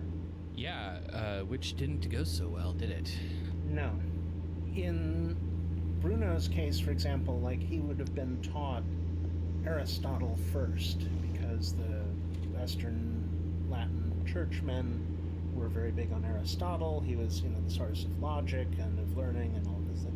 And then along come these new translations and commentaries on Plato, and it was like, the new thing. It was like, hey, this is the most exciting thing ever that, Ficino brings over, and as those diffuse through Europe, right, you can see both an interest in the past, the classical past, being reawakened, the pagan past in particular, right? And you can also see the ideas from Plato of the ideal world and so forth, filtering back into and exciting the people who are doing new thinking, new thought, new writing at the time. Mm-hmm. Right? Again, this kicked off the Renaissance.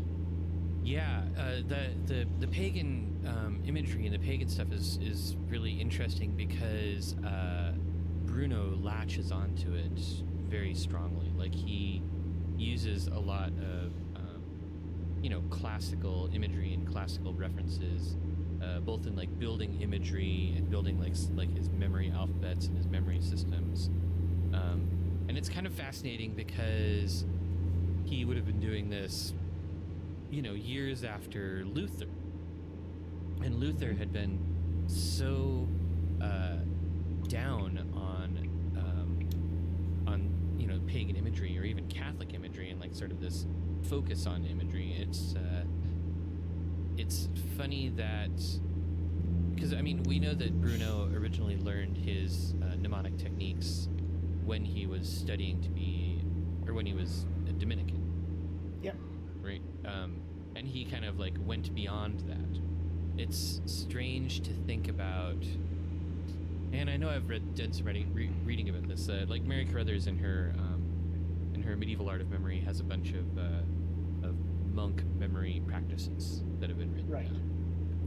So, for example, the librarian of Bruno's convent mm-hmm. was, he had rhymes for the titles of every book in the library that he had in his memory. And so. Caution! But at the same time, there were also other things that people did. So Erasmus had an idea that you should do these numbered outlines, right, and organize everything according to some written outline. In De Umbris Idiorum, Bruno goes through and sort of satirically puts down all of these other methods. It makes fun of them, yeah. Right. And in 30 Seals, he has a passage where he describes a friend of his who was also a Dominican, who was using this older technique called the Ars Notoria, which was, if not illicit, it was at least a profane thing where you are calling upon spirits to help you remember things and then meditating on some diagram. Mm-hmm. And, supposedly that would teach you the 7 liberal arts, teach you to become wonderful at rhetoric or at grammar or, theology or anything. And so he says, he studied these really hard, and then he did that for a while, and then he didn't keep up with it, and both he and his learning collapsed to the ground. Mm-hmm. Right? So he's like, this is a defective method. It's not, and also, it's like the church didn't particularly like it. But, it was still a method that was used. It was still a system of magic that was used, and it was explicitly a magical memory system.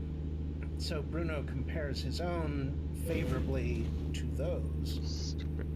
All of those methods. Or there were tonics that you could take, Now we'll say, you should take nootropic or smart drinks or something like that, or certain teas having mushrooms in them, or whatever. People were trying the same thing, 400 years ago. Yeah, there were a lot of really weird recipes for magic drinks. We've got some great ones from the Greek magic papyri too, where you you write a spell on a piece of papyrus and then you wash the papyrus and you drink the leftover inky water. Oh yeah, I'm sure it wasn't people toxic did that to at all. Bibles too. Oh wow.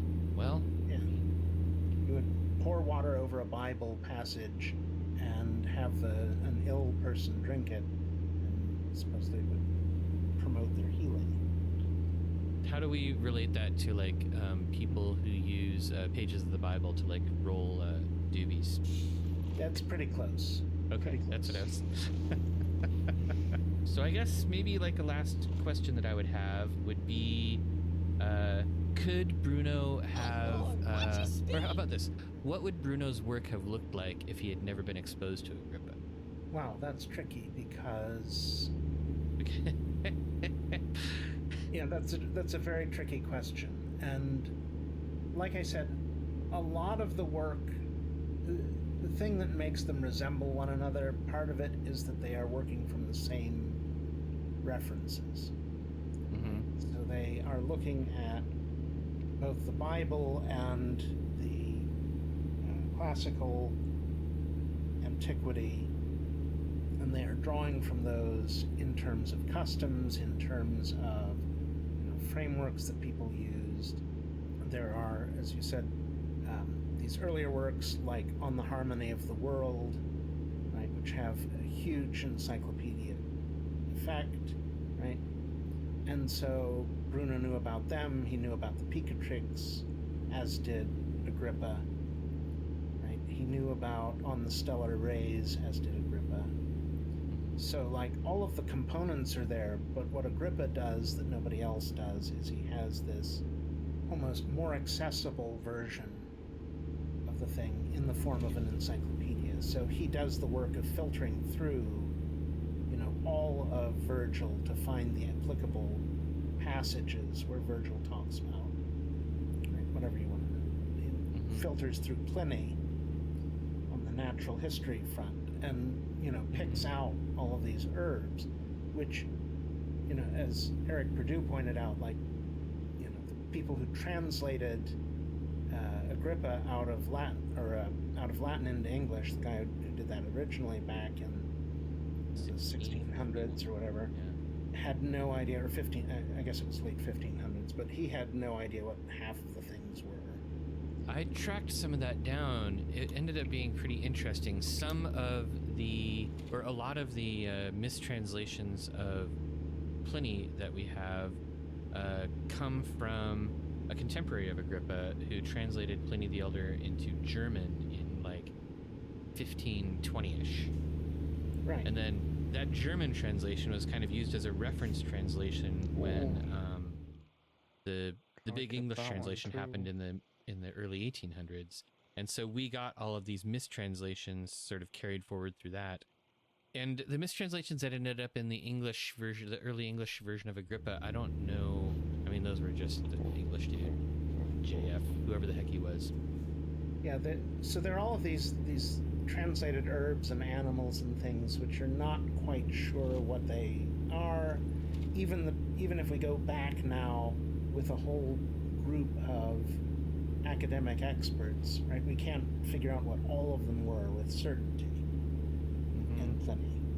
Yeah. Right? So you have these big gangs of translators and botanists and natural historians and everything. And there are still some things where we're like, we don't know if this was just a nickname that he gave this animal, or whether somebody told him a name in their own language, which was who knows what. And then, the same thing with some of the other stuff in Agrippa. So if you read the Tyson translation, the joke is that Agrippa is basically 99 uses for a civet cat.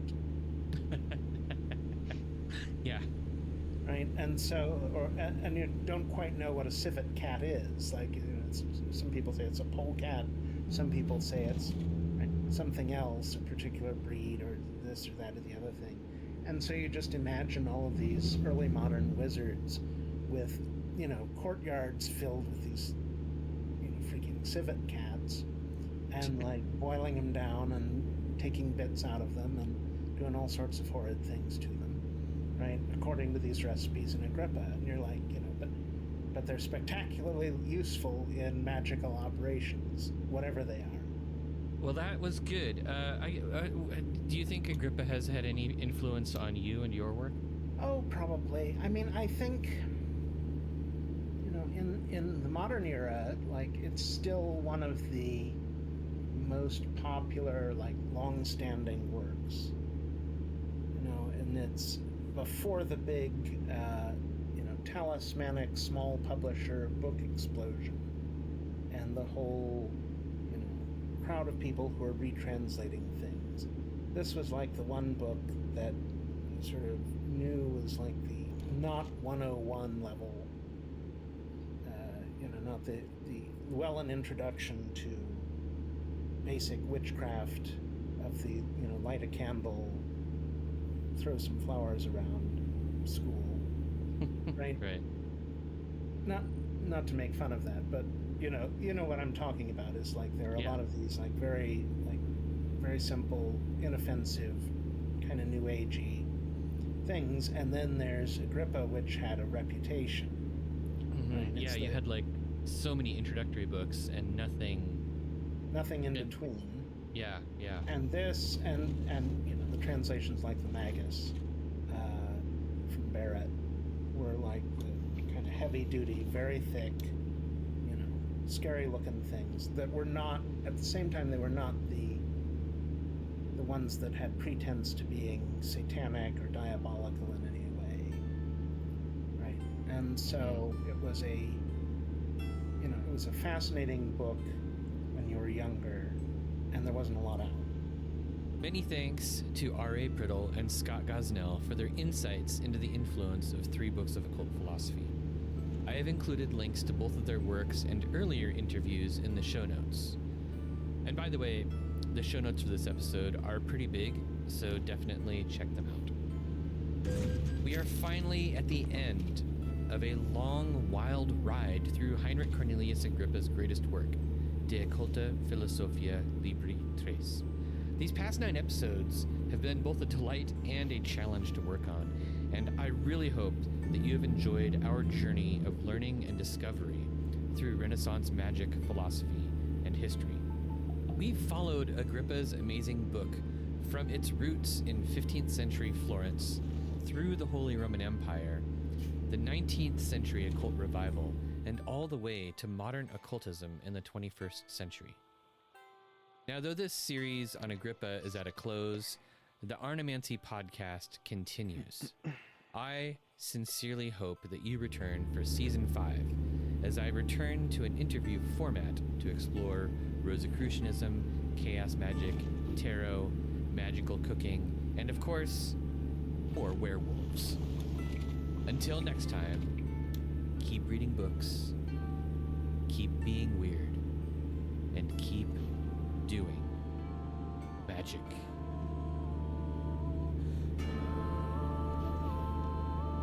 This has been another episode of the Arnemancy podcast. Thank you for joining me. I have been your host, Reverend Eric. You can find Arnemancy online at arnemancy.com, and you can subscribe to this podcast anywhere podcasts are found. If you like what you hear,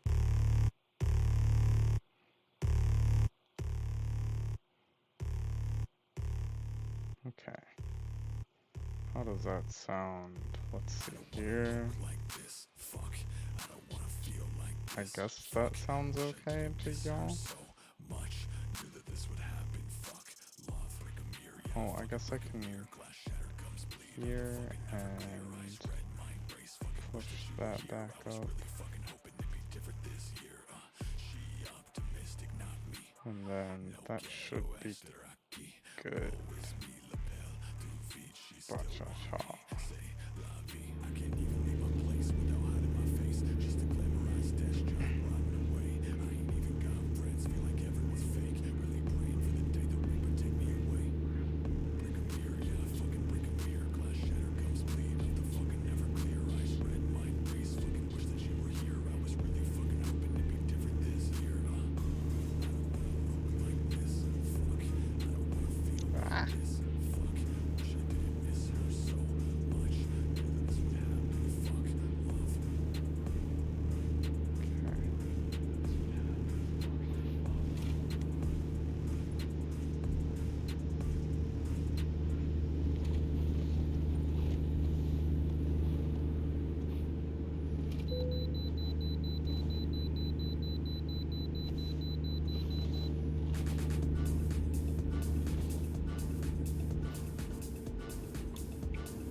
devil's chariot. Watch your speed. Now keep left there.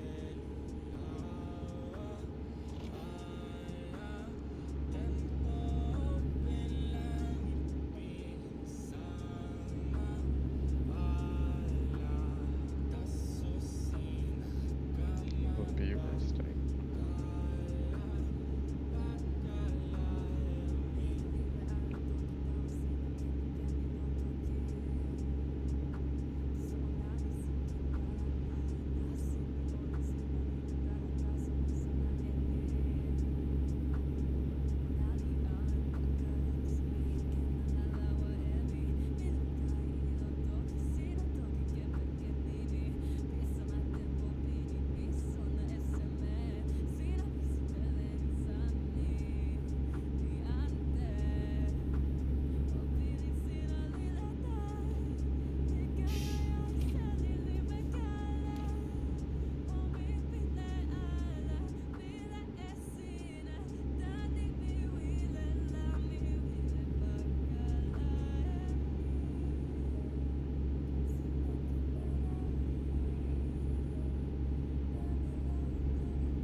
Keep right, and then exit right.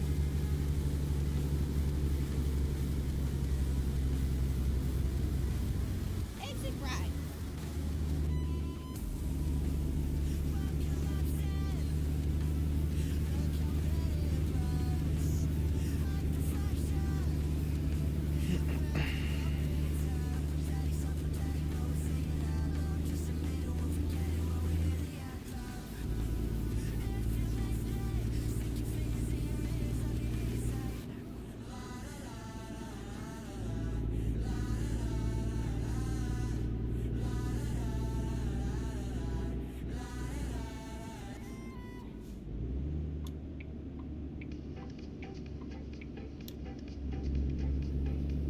Keep right, and then turn right.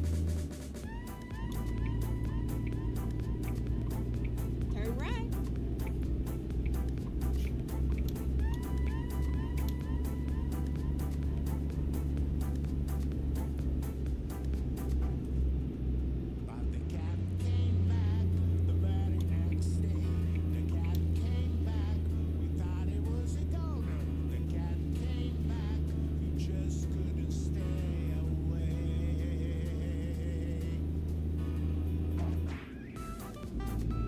Ooh, great. Oh Lord, watch your speed.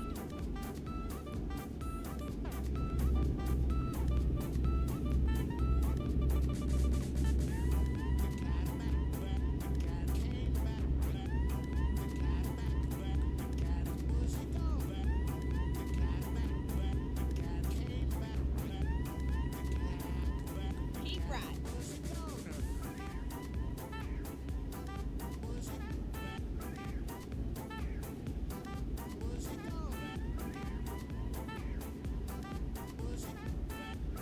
Caution! Watch your speed!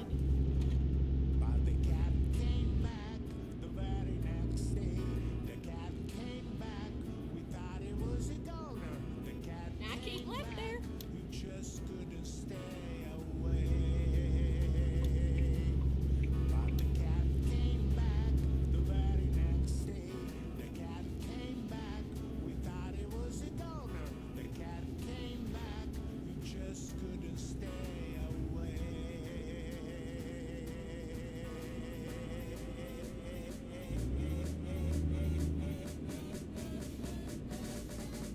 Go straight on.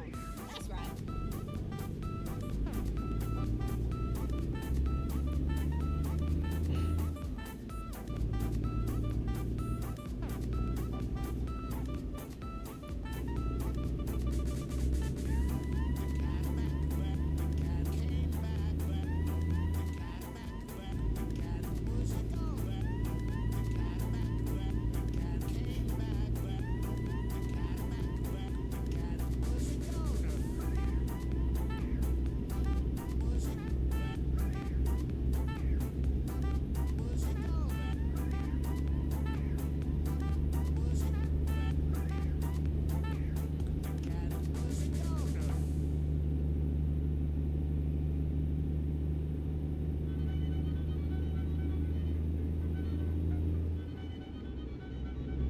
Oh, Jesus, take the wheel. Where in the goddamn hell you driving?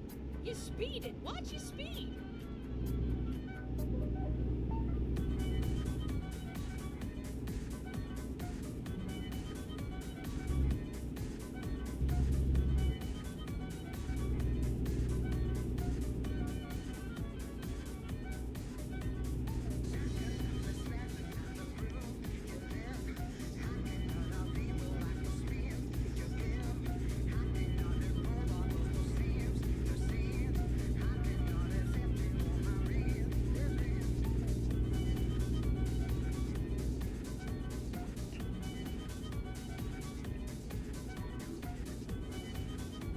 Oh. Oopsie. I forgot to start the recording, which means there's not gonna be a VOD. Oh no. Oh no.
as a driver, I shouldn't be asking those kind of questions if I want to live.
Get ready to turn left.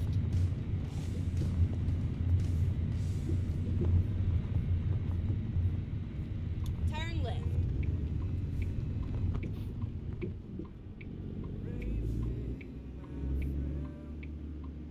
Yeah, I think once I deliver this, that's gonna be it for the day.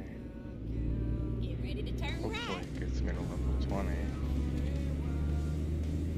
That would be nice. Turn right. And then, you know it, continue straight on. Oh my god. Go straight on, and then turn left.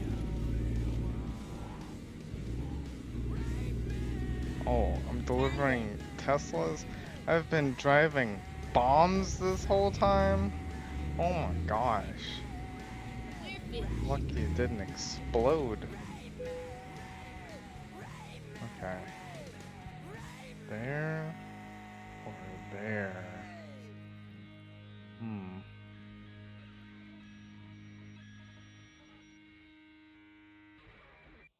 Just pull up and shove it around.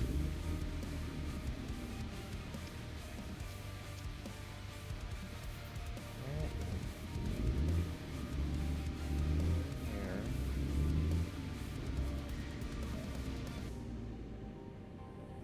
If I said I moved on, if I said I'm fine, that'd be a lie. Fuck, you're stuck on my mind. It doesn't get better. You turned off the lights. You left me a letter, but that wasn't fine. Memories like leather, they last a whole life. I'll never get rid of them. Trust me, I tried. You left a hole right inside my ribcage. Okay.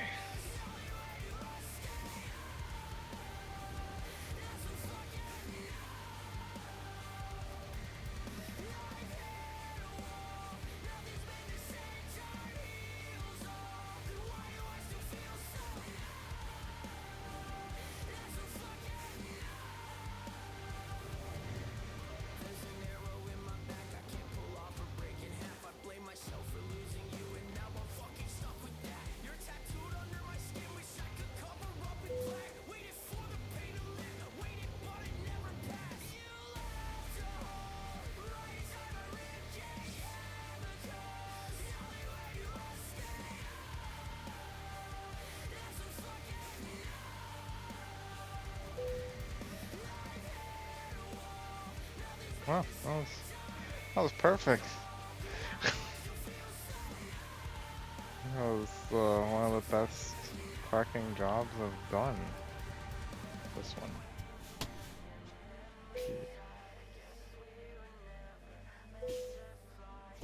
Okay.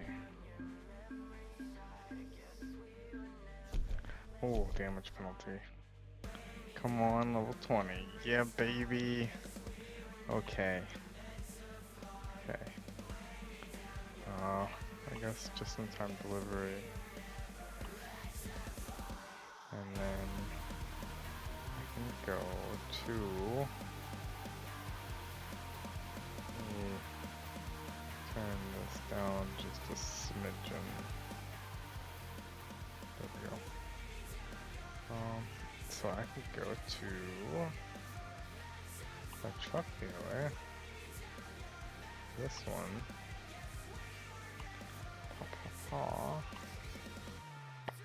And I can purchase.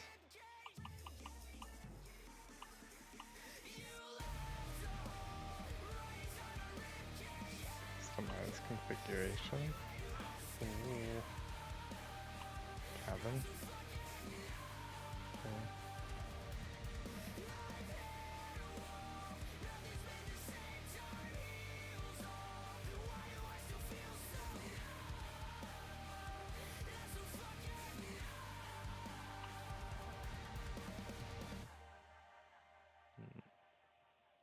Yeah, may as well. Chelsea.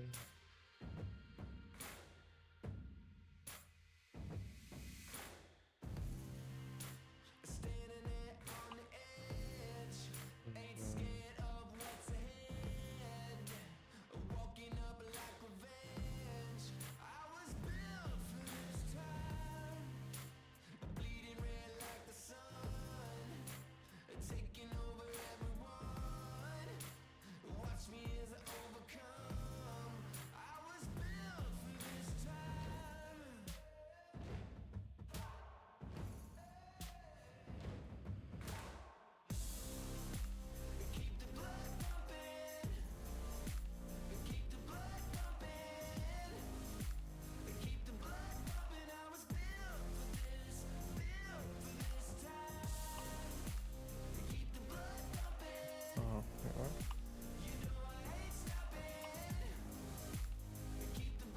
Okay.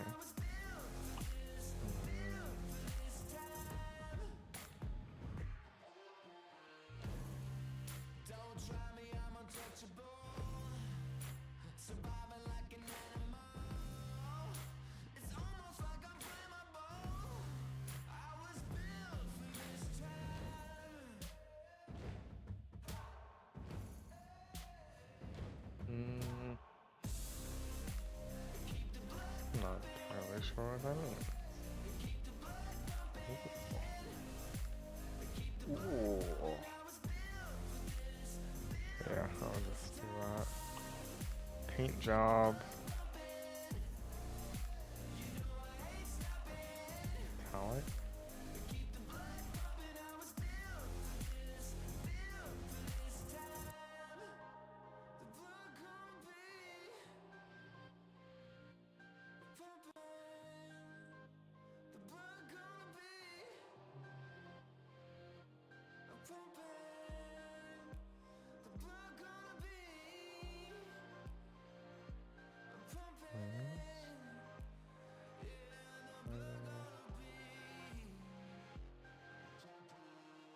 I guess just black.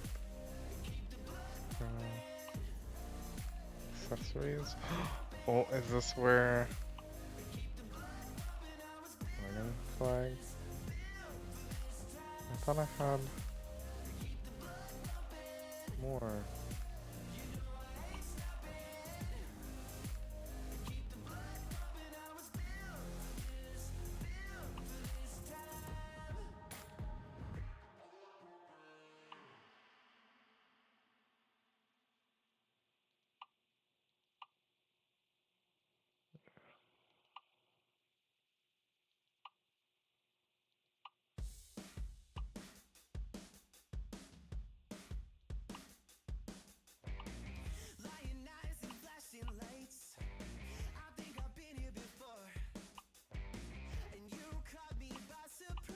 This one looks happier. I want that one.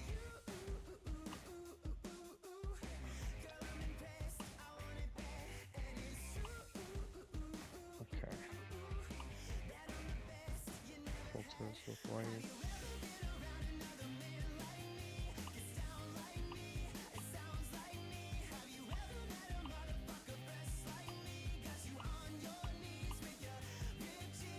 Yes.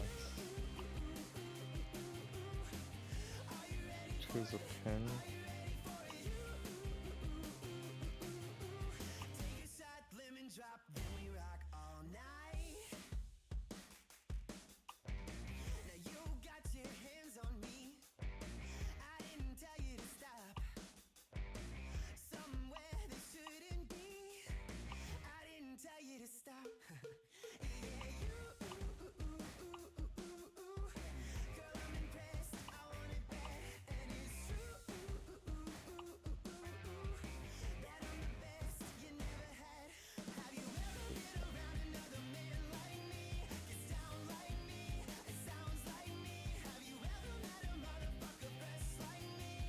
Bam.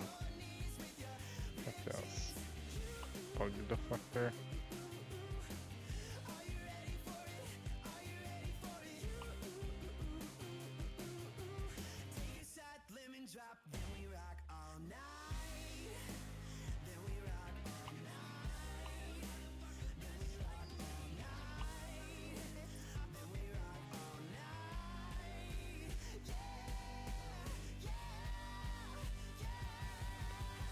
Actually, I'm gonna put the plate over there.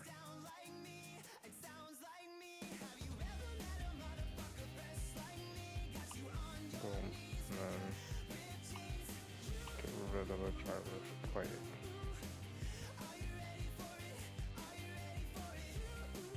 Does that mean the outside?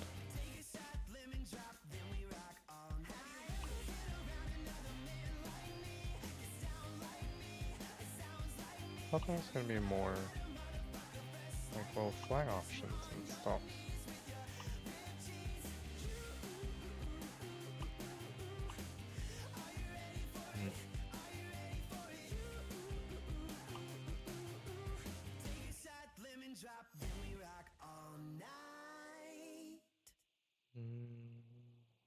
That's fine.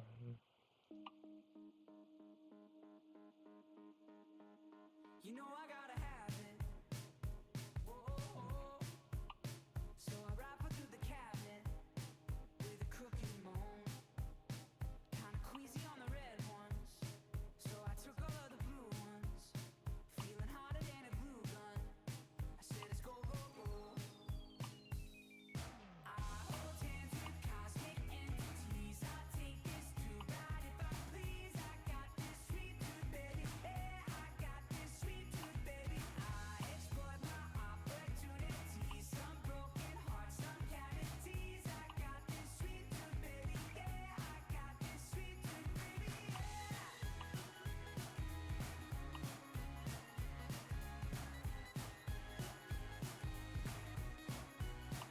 I'm a savage in a basement. Whoa. I'm fighting with the tchotchkes in a stranger's home. I'm way over the tree Actually, roaring like a feline. Still coming up the incline, saying more, more, more. I hold hands with cosmic entities. I take this too bad if I please. I got this sweet tooth, baby. Yeah, I got this sweet tooth, baby. I exploit my opportunities. Some broken hearts, some cavities. I got this sweet I tooth, wonder. baby. Yeah, I got this sweet tooth, baby. Yeah.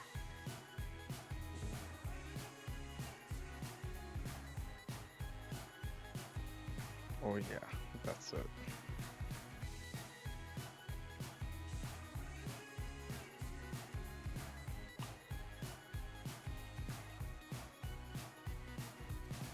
When will they realize?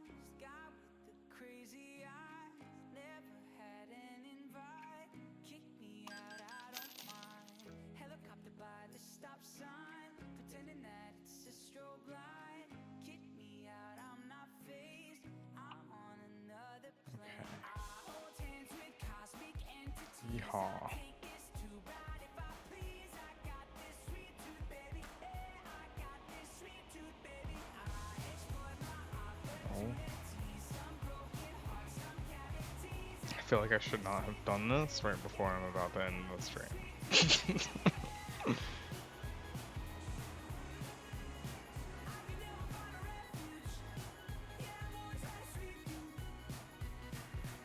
Okay.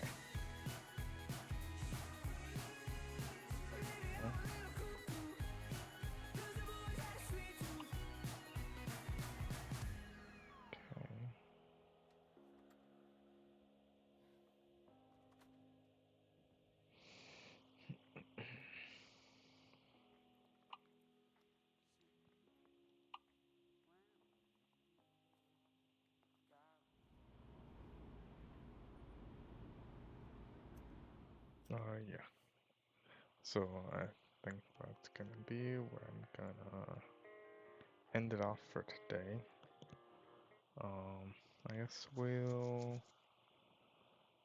go and raid someone.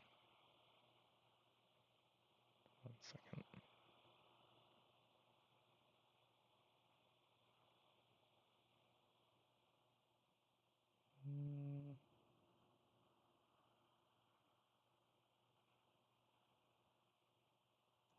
Let's go raid Laglin. Why not? Yeah. So, yep. I'll see you tomorrow, I guess. Maybe. So yeah, and maybe I'll even remember to record it so I can put it on YouTube. So yeah, I'll see you later.